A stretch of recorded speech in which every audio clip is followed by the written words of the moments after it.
This will just be a very short tutorial on how you can composite using textures in After Effects. All right, let's get into it.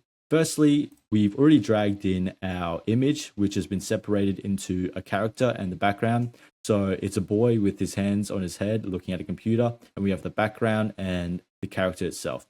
Now, when we look at it right now, it looks like one whole image. What we want it to look like is a background which is very different from the character. And the way we can do this is by adding textures to the background to make it look a little bit different and contrast a little bit to the character.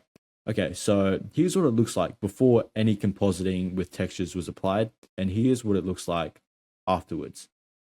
If I can toggle this. Okay, so as you can see, there's a major difference here because you can see like these little textures and everything, which separates the main character, which is the main focus of our scene, from the background. Because since this little overlay isn't applied to the character, it's much more clearer than the background, which is why the viewer will naturally focus on the character more.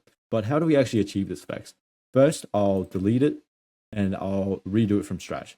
So I have two overlays used here. Firstly is a VHS TV lines overlay, and I also have a dust and scratch overlay.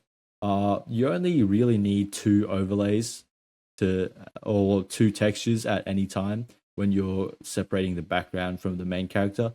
I don't think you need much more than that. I think these two do a pretty good job by themselves, but if you want to experiment with your own sort of textures and everything, you feel free to do that.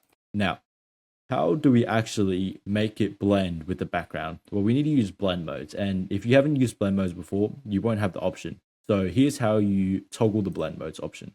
So you see this button down here. All you have to do is click it, and now you have blend modes right here. Now, the way we use blend modes is just by clicking this, and then since it has a black background, we use screen, same as in Premiere Pro, and this one is also a black background, so screen again. And now we have this cool texture effect which separates the background from the character by making it less in focus sort of, and this puts emphasis on the character, which is what we want because we want the viewer to focus on the character as opposed to the whole image. And this is basically how you composite using textures.